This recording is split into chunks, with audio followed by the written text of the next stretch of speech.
নমস্কার, সবাই কেমন আছেন? নিধিস মম চ্যানেলে আপনাদের সবাইকে স্বাগত। আজকে 4 নাম্বার ব্লগ।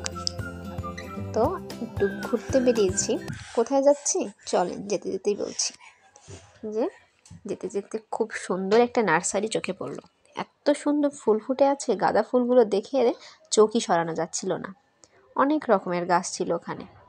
ভাবলাম কিনবো, কিন্তু ওই যে এক জায়গায় যাচ্ছি, আজকে আর হলো না। এই যে আমরা চলে এসেছি। এটা কোথায় আপনারা দেখে কি কেউ চিনতে পারছেন? চিনতে পারলে আমাকে কমেন্টে অবশ্যই জানাবেন। আচ্ছা, আমি বলে দিই, এটা হচ্ছে ঢাকার রমনা কালী মন্দির, ঢাকা ভার্সিটির ভেতরেই অবস্থিত। আজকে এখানে নাম সংকীর্তন হচ্ছে। তো কয়েকদিন ব্যাপী হচ্ছে বা হবে। আজকে সোমবার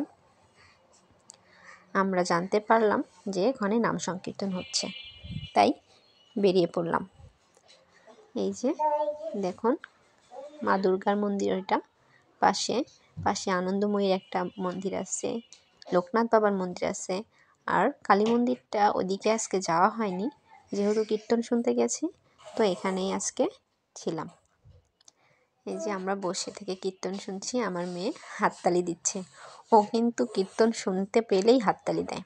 আমি যখন পূজা করি, ও আমার পাশে বসে হাততালি দেয়। পাশে ছোট ছোট জায়গায় এত সুন্দর সুন্দর করে মূর্তিগুলো সাজানো ছিল, দেখে চোখ ফেরানো যাচ্ছিল না। দেখেন এখানে গোপাল সোনা কি সুন্দর বসে আছে। এই যে আর এক জায়গায় এখানে চতুর্ভুজধারী নারায়ণ রূপে এখানে শ্রীকৃষ্ণকে সাজিয়ে রাখা হয়েছে। তো এটা একটা, পাশে ছিল আর একটা, এখানে গোপাল দোলনায় দোল খাচ্ছে। এটা দেখতে সবার অনেক ভিড়, অনেক কষ্টে ভিডিওটা করা। এই যে গোপাল সোনা কি সুন্দর বসে বসে দোল খাচ্ছে।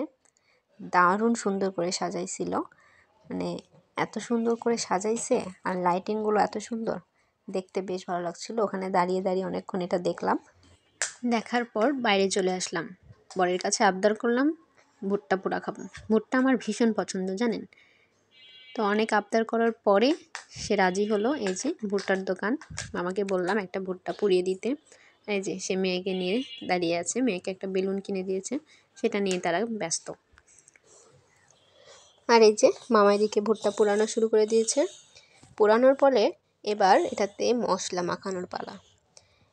বেশ টক ঝাল এই মশলাটা, ধনেপাতা, কাঁচামরিচ এগুলো দিয়ে, আর লেবু হয়তো বা থাকতে পারে।